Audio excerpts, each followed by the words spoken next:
तब हम बहुत ज़्यादा सामाजिक थे, एक दूसरे के साथ रिश्ते बनाने की बात करते थे,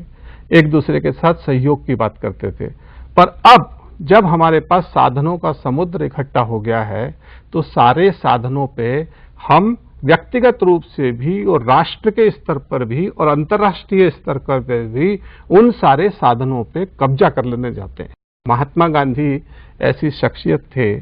जिनके पीछे सत्ता की शक्ति नहीं थी, जिनके पास दौलत की शक्ति नहीं थी, उनके पास प्रेम की, अहिंसा की, लोगों की भावना को, लोगों से एकाकार होने की शक्ति ही उनकी सबसे बड़ी शक्ति थी। महात्मा गांधी का जो गीता के ऊपर भाष्य है, जो कोसानी के आश्रम में उन्होंने लिखा था, वहां उनका एक वाक्य लिखा हुआ है जो इस समय मुझे याद आ रहा है कि मनुष्य की पृथक से कोई शक्ति नहीं होती। जैसे पानी की एक बूंद का कोई पृथक अस्तित्व नहीं होता, पर वही बूंद जब समुद्र के अंदर विलीन हो जाती है तो उसकी शक्ति असीम हो जाती है। महात्मा गांधी का सार्वजनिक जीवन के बारे में सामाजिक कार्यकर्ताओं को, देश की सेवा करने वाले लोगों को यही कहना था बार बार कि देखो, अपने पृथक अस्तित्व और अपने पृथक व्यक्तित्व की बात मत करो, बल्कि कोशिश ये करो कि तुम्हारा जो पृथक अस्तित्व है, तुम्हारा जो व्यक्तित्व है, वो लोगों की सेवा में, लोक सागर में इस तरह विलीन हो जाए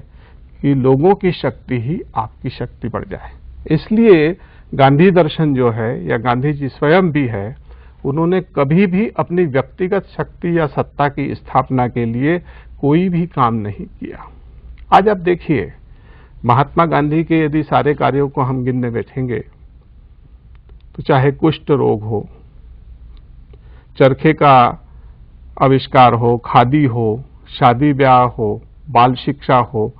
इनसे लेके प्राकृतिक चिकित्सा हो, भोजन कैसा होगा, हमारी वेशभूषा कैसे होगी। साबरमती का जो आश्रम है, महात्मा गांधी ने उसको इस तरीके से खुद डिजाइन करके बनाया कि उसमें उस जमाने में लाइट था ही नहीं, हवा प्रकाश का भी जो पूरा इंतजाम है। तो जब से हमने उधार की ऊर्जाओं का उपयोग करके इस दुनिया का सृजन करने के इंतजाम किए हैं, हमारी जीवन शैली खर्चीली हो गई, अब पूरी की पूरी पैसा आधारित हो गई। और जब पैसा आधारित हमारी जीवन शैली हुई है तो हमको ये लगता है कि इस दुनिया में बिना पैसे के कुछ भी नहीं हो सकता। जबकि गांधी जी का ये मानना था कि इन सारी चीजों को, आपके पास जो ऊर्जा है, आपके पास जो सोच है, आपके पास जो शक्ति है, इसके समग्र इस्तेमाल से ही आप न केवल अपना बल्कि अपने राष्ट्र का जीवन भी चला सकते हैं। इसीलिए जो उन्होंने स्वावलंबन का जो पूरा का पूरा सिद्धांत दिया, स्वावलंबन का अर्थ ही यह है कि जो कुछ हमारे पास में है, जितना कुछ हमारे पास में है, उतने के आधार पर यदि हम हमारे इलाके का, हमारे देश का विकास करने का कोशिश करेंगे तो हम स्वाभिमान के साथ में दूसरे से बात करेंगे। मुझे वो दृश्य याद आ रहा है जब मीराबेन इंग्लैंड से आई, उनसे जब बातचीत कर रहे थे बापू, तो बापू ने उनसे पूछा कि इंग्लैंड के कपड़ा मजदूर तो मेरे बहुत खिलाफ होंगे,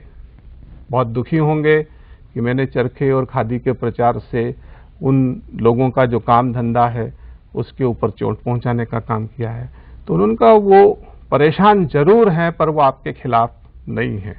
और वो आपकी लड़ाई में आपके साथ है। तो गांधी जी की जो सबसे बड़ी विशेषता थी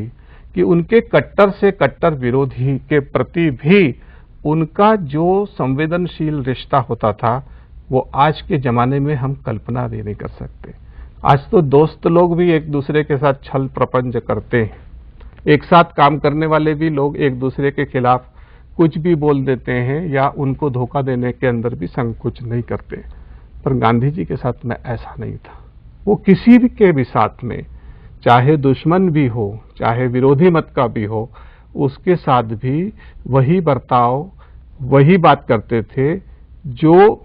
मनुष्यता के लिए ठीक हो। मनुष्यता विरोधी किसी भी बात को करने की गांधी जीवन के दर्शन में कोई गुंजाइश नहीं है। बापू की जो सबसे बड़ी विशेषता थी वो ये थी कि उन्होंने कभी भी अपनी चीजों को लादने की कोशिश नहीं की, हमेशा अपने आसपास भी जो लोग थे, कार्यकर्ता लोग भी थे, दूसरे लोग भी थे, मिलने जुलने वाले लोग भी थे, उनको कभी भी कोई चीज लादी नहीं, बल्कि उनकी क्षमताओं का आकलन किया। और छोटे से छोटे आदमी पे पीठ पे भी जो हाथ रखा उन्होंने, उसकी क्षमताओं को पहचान के, उसकी क्षमताओं को निखार के, उसको ऐसे ऐसे काम सौंपे कि एक एक आदमी भी देश का दिग्गज बन के हमारे सामने खड़ा हुआ। आज के काल में और गांधी के काल में यही बुनियादी अंतर हमको दिखाई देता है कि आज के काल में हम बड़े बड़े